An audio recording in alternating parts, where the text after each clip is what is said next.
Você já percebeu como algo estranho vem acontecendo com tanta gente hoje em dia? Não é sobre o corpo deixar de sentir frio ou calor, dor ou prazer. Isso continua funcionando. O que some, aos poucos, é algo bem mais profundo e perturbador: a capacidade de se emocionar de verdade. De ser tocado, afetado, movido pelas coisas que acontecem na vida. Talvez você já tenha sentido isso. Os dias passam, e nada realmente importa. Um pôr do sol deslumbrante não provoca mais do que um olhar distraído. Uma música que antes mexia com você agora parece apenas barulho, agradável, mas vazio. Notícias boas ou ruins chegam, e o coração não reage. As conversas com as pessoas viram trocas mecânicas, como se todos estivessem atuando num roteiro que ninguém mais acredita. O mais assustador é que isso não acontece de uma vez. Não acordamos um dia e descobrimos que toda a emoção sumiu. Ela vai se esvaindo devagar, como a areia de uma praia levada pelas ondas, até que um dia você percebe: algo que estava ali simplesmente não está mais. E não faz ideia de quando ou como desapareceu. Mas por que isso acontece? O que faz com que tantas pessoas, ao longo da vida, se tornem emocionalmente anestesiadas? Não é uma falha no sistema nervoso, nem um desequilíbrio químico, embora em alguns casos isso possa contribuir. A raiz do problema é mais básica, está na forma como aprendemos a lidar com as próprias experiências. Desde pequenos nos ensinam a classificar tudo.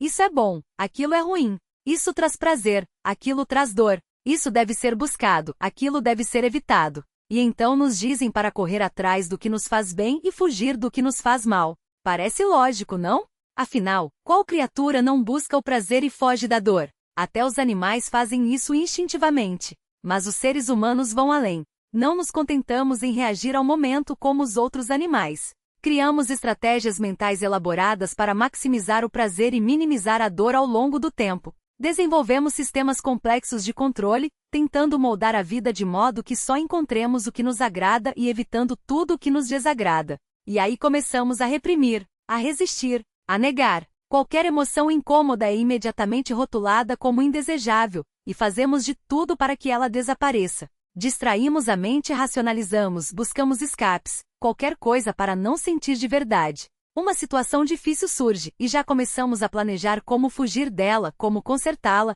como mudá-la para que não seja mais como é. O problema é que essa estratégia tem um efeito colateral devastador. Quando você passa a vida resistindo ao que considera ruim, quando se recusa a sentir o que não quer sentir, algo estranho acontece. Você não elimina apenas as emoções desagradáveis. Não dá para anestesiar só um lado. Não dá para dizer: vou sentir alegria, mas não tristeza. Vou permitir o amor, mas bloquear o medo. A consciência não funciona assim. Quando você se fecha para a dor, também se fecha para o prazer. Quando rejeita a tristeza, perde a capacidade de sentir alegria genuína. Quando se protege da vulnerabilidade, corta o acesso à intimidade e à conexão verdadeira. É como tentar pegar só o pico de uma onda e evitar o vale, mas a onda é um movimento único. Não dá para ter um sem o outro. São duas faces da mesma moeda. E o resultado? Em vez de só sentir o que é bom, você acaba não sentindo nada. Em vez de evitar a dor, perde o acesso ao prazer. Em vez de buscar a felicidade, cria justamente o vazio que tentava escapar. Você vira alguém anestesiado, caminhando pela vida como se estivesse sob efeito de um sedativo, protegido da dor, mas também desligado da alegria, da vitalidade, da intensidade de estar realmente vivo. E tem mais. Vivemos numa era de superestimulação. Tudo ao nosso redor é feito para provocar emoções fortes. Filmes, músicas, propagandas, tudo é exagerado, amplificado, projetado para prender a atenção.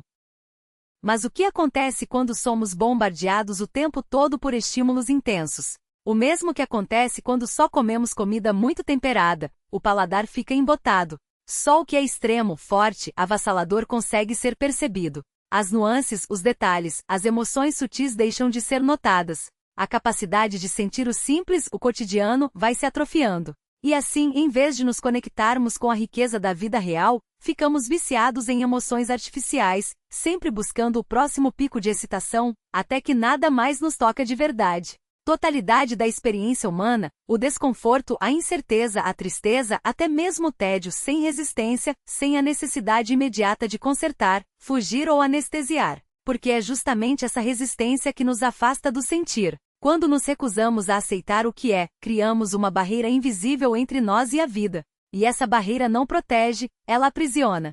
Imagine um rio que flui livremente. Suas águas carregam tudo o que encontram pelo caminho, folhas, galhos, pedras, até mesmo lixo.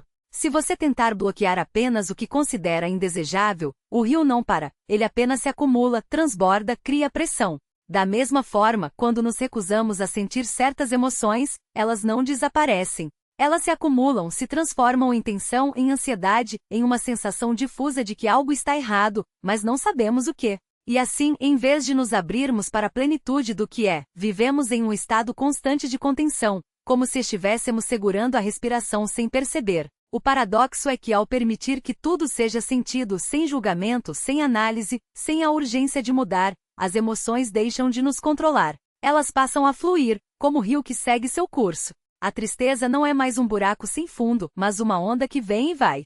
A raiva não é mais um incêndio que consome tudo, mas uma energia que se move e se dissipa. Até mesmo o vazio, quando deixado em paz, revela-se não como um vácuo, mas como um espaço onde algo novo pode nascer. Mas como fazer isso? Como abrir mão da resistência quando ela parece ser a única coisa que nos mantém seguros? A resposta está na prática da atenção plena, não como um exercício esporádico, mas como um modo de estar no mundo. Não se trata de meditar por 20 minutos ao dia e depois voltar a viver no piloto automático. Trata-se de cultivar uma presença constante, mesmo nas coisas mais simples: lavar a louça, caminhar na rua, ouvir alguém falar. Em cada um desses momentos há uma oportunidade de sentir o peso do prato na mão, a textura do chão sob os pés, o tom de voz do outro. E em cada um desses momentos há também a escolha. Você se perde nos pensamentos sobre o que deveria estar fazendo ou se permite estar exatamente onde está. A verdade é que não precisamos de mais estímulos, mais emoções intensas, mais experiências extraordinárias para nos sentirmos vivos. O que precisamos é de menos resistência, menos medo do que já está aqui, menos pressa para chegar a algum lugar que não seja este exato instante. Porque a vida não acontece no futuro, nem no passado. Ela acontece agora, neste corpo, neste fôlego, nesta sensação. E se você parar para sentir, mesmo que por um segundo, descobrirá que tudo que sempre buscou já estava aqui, esperando apenas que você parasse de correr para perceber. As emoções desconfortáveis, aquelas que você passou anos tentando evitar. As que você empurrou para debaixo do tapete, as que trancou em gavetas imaginárias, as que jurou nunca mais deixar se aproximarem. Não estou dizendo que você deva buscar o sofrimento ou se afogar em sentimentos dolorosos. Estou apenas sugerindo que quando eles surgirem, e eles surgirão, porque fazem parte da condição humana, você experimente não os afastar imediatamente. Não tente consertá-los, anestesiá-los ou transformá-los em algo diferente do que são. Apenas permita que estejam ali. Sinta-os por inteiro. Deixe que ocupem o espaço que lhes pertence, sem resistência, sem julgamento. E então, algo surpreendente acontecerá. Quando você para de lutar contra uma emoção, quando a deixa existir sem tentar domá-la, ela se move através de você como uma onda no mar. Ela nasce, cresce, atinge seu pico e inevitavelmente se dissipa. Não permanece para sempre, como você temia. Não o destrói, como imaginava. E ao permitir-se sentir o que antes considerava insuportável, você recupera a capacidade de sentir tudo mais. A dormência começa a se dissolver. A rigidez se desfaz. A vida volta a ter sabor, textura, presença. Você redescobre o que é ser tocado, movido, transformado por ela. Há também a questão da superestimulação. Se você vem se bombardeando com experiências intensas, ruídos altos, luzes ofuscantes, entretenimentos dramáticos, talvez seja a hora de um jejum. Um período de silêncio necessário, em que você permita que seu paladar emocional, tão queimado, recupere a sensibilidade. Isso pode significar passar tempo em quietude na natureza, em atividades simples que não exijam um engajamento emocional constante. Pode significar se afastar por um tempo do consumo incessante de imagens em movimento, músicas gravadas, narrativas carregadas de emoção. Em vez disso, redescobrir os prazeres sutis. O silêncio entre as notas de uma canção, a luz filtrada pelas folhas, o gosto de uma refeição preparada sem pressa. E à medida que seu sistema nervoso se acalma, que sua mente encontra repouso, você perceberá que a capacidade de sentir retorna naturalmente. Coisas que antes passavam despercebidas agora o comovem. O canto de um pássaro, o reflexo da luz na água, a simplicidade de um momento sem propósito. O mundo comum que antes parecia opaco e sem vida revela-se rico em nuances, carregado de significado, pulsando com possibilidades. Por fim, há as histórias, as interpretações, as narrativas mentais que criam distância entre você e a experiência direta. Não se trata de parar de pensar.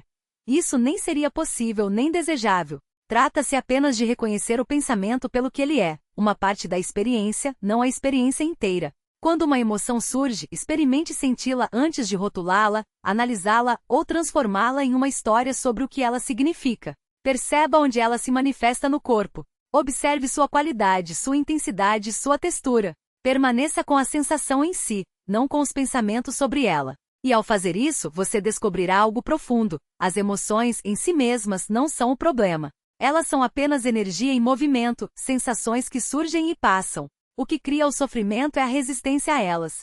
São os pensamentos sobre o que deveriam ou não ser. São as tentativas de controlá-las, de fazê-las desaparecer. A tristeza, por exemplo, não é insuportável. O que a torna insuportável é a crença de que você não deveria senti-la, a luta para fazê-la sumir, a ideia de que ela é um sinal de fraqueza. O medo não é o que paralisa. O que paralisa é o medo do medo, a história que você conta sobre o que ele significa, a tentativa desesperada de suprimi-lo. E assim, o caminho de volta ao sentir, de volta à vitalidade, de volta à verdadeira capacidade de se emocionar, não é um caminho de conquista, mas de entrega. Não é sobre adquirir algo novo, mas sobre soltar o que já não serve. É relaxar a resistência crônica, permitir-se estar aqui, sentir o que de fato sente, experimentar o que está acontecendo, em vez do que você acha que deveria estar acontecendo. E isso não é um evento único, mas uma prática contínua. Um retorno constante à presença. Uma disposição renovada, a cada momento, de se abrir, de se permitir ser vulnerável, de acolher toda a gama da experiência humana.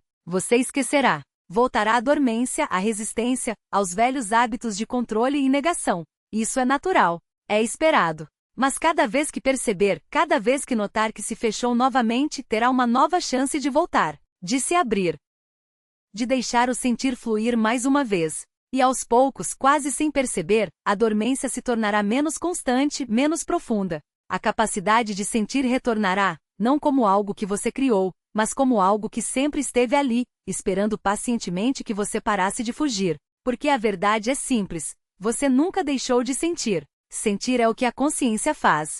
É tão natural quanto respirar. O que você fez foi aprender a se blindar contra o sentir. Criou camadas e mais camadas de proteção, resistência, distração. E essas camadas, essa armadura, é o que gera a dormência. Quando você remove a armadura, quando baixa as defesas, quando para de resistir, de controlar, de suprimir, o sentir que sempre esteve ali simplesmente se revela novamente. Você não precisa criá-lo, conquistá-lo ou alcançá-lo. Só precisa parar de fazer o que o obscurece. E então, algo extraordinário acontece. Você descobre que o sentir, mesmo desconfortável, não é seu inimigo. Não é algo a ser temido ou evitado. É apenas a vida se expressando através de você. A consciência conhecendo a si mesma em sua infinita variedade de formas. E você percebe que sentir plenamente, estar aberto a todo o espectro da emoção humana, não é fraqueza, mas força. Não é vulnerabilidade no sentido de estar em risco, mas vulnerabilidade no sentido de ser permeável, disponível, capaz de ser tocado, movido e transformado pela existência.